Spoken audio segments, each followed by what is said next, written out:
بسم اللہ الرحمن الرحیم۔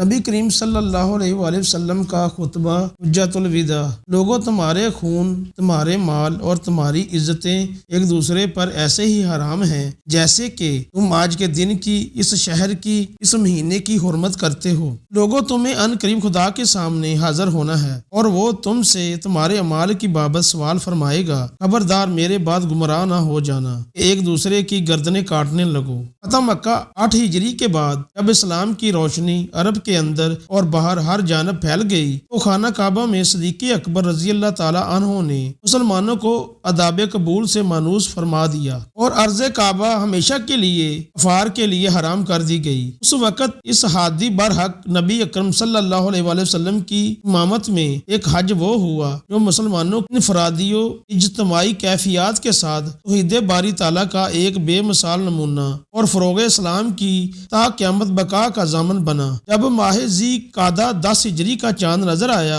اور وہ وفود کی کثرت سے جو آستانہ سرور کائنات صلی اللہ علیہ وآلہ وسلم پر حاضری دیتے اس سے بھی فراغت ملی تو رسول اللہ صلی اللہ علیہ وآلہ وسلم نے فریضہ حج کا ارادہ فرمایا۔ یہ وہ خبر تھی جس نے مسلمانوں کے قلوب میں مسرت اور جوش و خروش کی ایک لہر دوڑا دی۔ 25 ذی قعدہ کو حضور صلی اللہ علیہ وآلہ وسلم نے غسل فرمایا اور قصوہ نامی اونٹنی پر سوار ہو کر فریضہ حج کی ادائیگی کے لیے اس طرح تیار ہوئے کہ 70 اونٹ ساتھ تھے۔ خاندان کے لوگ ازواج و مطہرات رضی اللہ تعالی عنہا ہمراہ تھیں اور سب با آواز بلند تلبیہ پڑھ رہے تھے۔ قافلہ رواں تھا، لبیک کی جانفرا آوازیں فضا میں گونج رہی تھیں۔ جب نظر بیت اللہ شریف پر پڑی، حضور صلی اللہ علیہ وآلہ وسلم نے ہاتھ اٹھا کر تکبیر کہی اور باب اسلام کی طرف سے حرم شریف میں داخل ہوئے اور ہر موقع پر صحابہ کرام رضی اللہ تعالی عنہ کی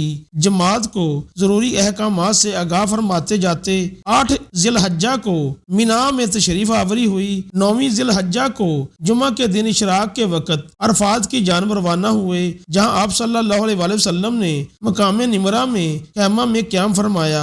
ظہر و عصر کی نمازوں کو جمع فرمایا، یعنی ظہر اور عصر کی نمازیں یکے بعد دیگرے ظہر کے وقت ادا فرمائی۔ پھر جبل رحمت پر تشریف لے گئے اور اپنی اونٹنی پر سوار ہوئے اور اس مجمع سے جو تقریباً 1,40,000 فدائیان اسلام پر مشتمل تھا خطاب فرمایا، جس کا ذکر آگے آئے گا۔ یہی وہ خطبہ ہے جو نہ صرف ان صحابہ کرام کے لیے ایک مشعل ہدایت تھا بلکہ ان تمام مسلمانوں کے لیے جو اسلام میں قیامت تک شامل ہونے والے تھے ایک زندہ جاوید منشور تھا، وہ منشور جس کے اختتام پر خود رب العزت نے اپنی رضا اور تکمیل دین کی مہر ثبت فرما دی۔ حضور صلی اللہ علیہ وآلہ وسلم خطبے سے فارغ ہوئے تو وہ آیت مبارکہ نازل ہوئی جس نے اصحاب کی آنکھوں کو پرنم کر دیا اور ان کے منور چہروں کو منور سے منور تر کر دیا۔ ترجمہ: مسلمانوں، آج میں نے تمہارے لیے تمہارا دین مکمل کر دیا اور اپنی نعمت تم پر پوری کر دی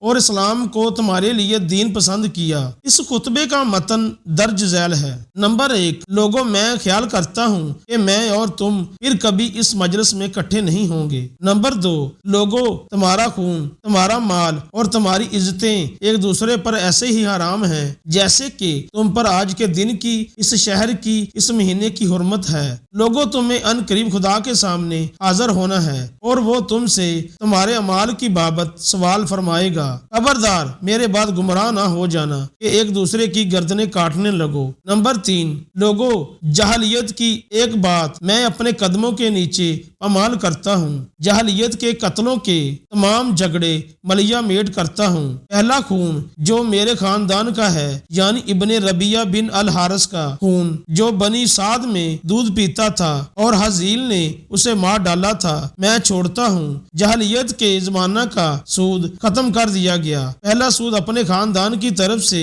میں مٹاتا ہوں، وہ عباس بن عبد المطلب کا سود ہے، وہ سارے کا سارا چھوڑ دیا گیا۔ نمبر 4، لوگوں، اپنی بیویوں کے متعلق ڈرتے رہو۔ خدا کے نام کی ذمہ داری سے تم نے ان کو بیوی بنایا اور خدا کے کلام سے تم نے ان کا جسم اپنے لیے حلال بنایا ہے، تمہارا حق عورتوں پر اتنا ہی ہے، وہ تمہارے بستر پر کسی غیر کو نہ آنے دیں، لیکن اگر وہ ایسا کریں تو ان کو ایسی مار مارو جو نمودار نہ ہو۔ عورتوں کا حق تم پر یہ ہے کہ تم ان کو اچھی طرح کھلاؤ، اچھی طرح پہناؤ۔ نمبر 5، لوگوں میں تم میں وہ چیز چھوڑ چلا ہوں کہ اگر اس کو مضبوط پکڑ لو گے تو کبھی گمراہ نہ ہوگے۔ وہ قرآن اللہ کی کتاب ہے اور میری سنت۔ نمبر 6، لوگوں نہ تو میرے بعد کوئی پیغمبر ہے اور نہ کوئی جدید امت پیدا ہونے والی ہے۔ خوب سن لو کہ اپنے پروردگار کی عبادت کرو اور پنجگانہ نماز ادا کرو، سال بھر میں ایک مہینہ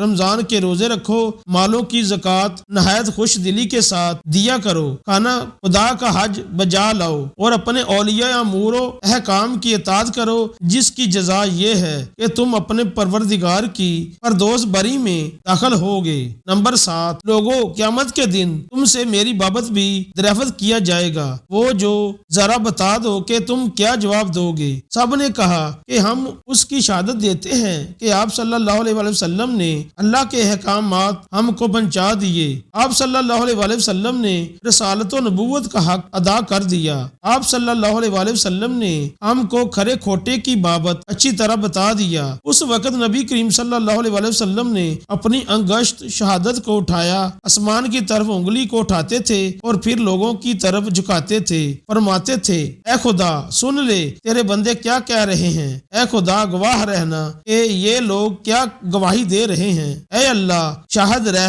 کہ یہ سب کیسا صاف اقرار کر رہے ہیں۔ نمبر 8، دیکھو جو لوگ موجود ہیں وہ ان لوگوں کو جو موجود نہیں ہیں وہ ان لوگوں کو پہنچا دیں۔ ممکن ہے کہ بعض سامعین سے وہ لوگ زیادہ اس کلام کو یاد رکھنے اور حفاظت کرنے والے ہوں جن پر بیان کیا جائے، یہ ہے وہ ابدی منشور جس کو اپنا کر ہی ہم راہ ہدایت پا سکتے ہیں اور جو آج بھی بھٹکی ہوئی انسانیت کے لیے قیام امن ہے۔ ناظرین کرام، اگر میری یہ ویڈیو اچھی لگی ہو تو میری ویڈیو کو لائک کریں اور میرے چینل کو سبسکرائب کریں۔ شکریہ۔